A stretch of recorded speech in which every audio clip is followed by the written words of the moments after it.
filtration. So, rehab po natin to. Tingnan natin sa electrical control nito. Yan, isang matagal na standby na compressor ng machine. So, control niya is yun. Putol lahat.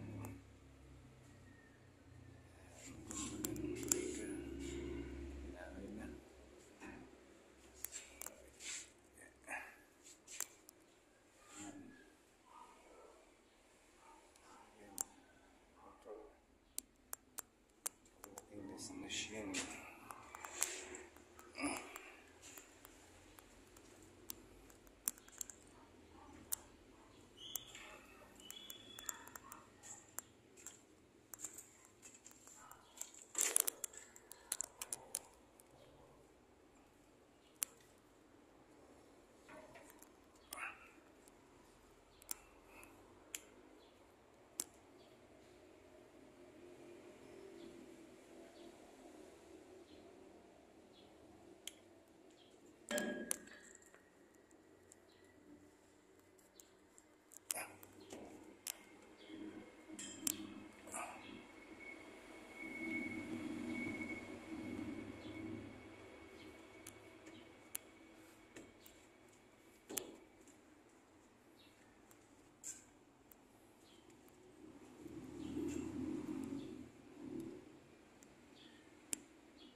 So yun, compressor niya.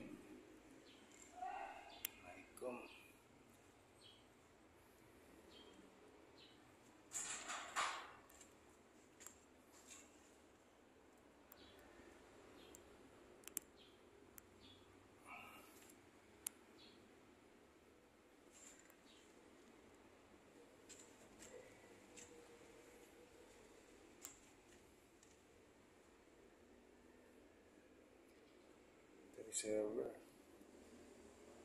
Receiver.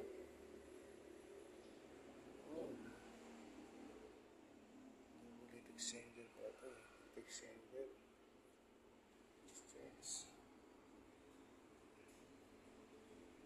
Condensing unit. Isa dito ng isa pa. Condensing unit. Up sa isa. Sa lalim. Iyon.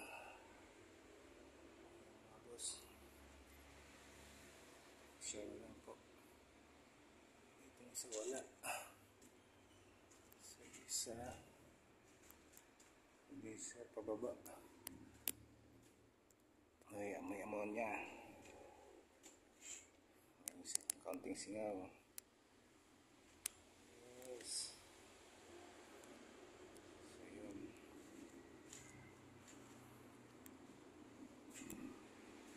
Yung isa pala may may backup palang condensing unit. Ito. Dalawa pala yung condensing unit nito. May binakapan nila yung isang maliit.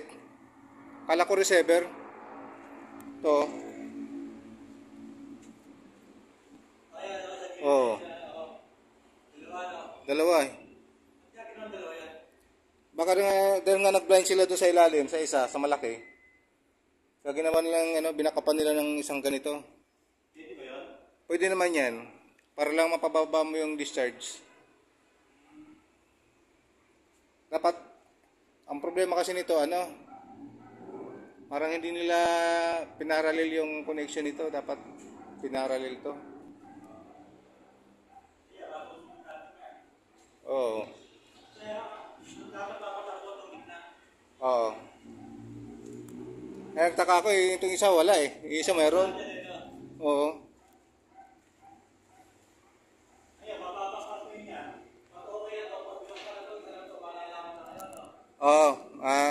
Kikita natin kung okay yung kabila.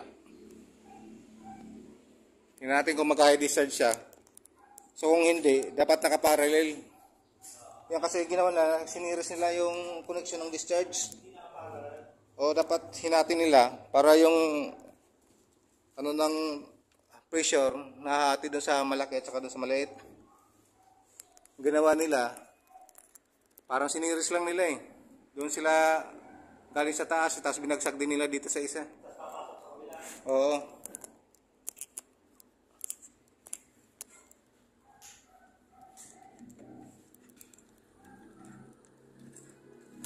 nagulat ako, akala ko receiver eh. Sabi ko, may receiver tong isa, yung isa wala. Ito kasi walang ano eh, isa lang yung drum eh. Oh, ito, diretso na yan dito eh. Sa ilalim eh.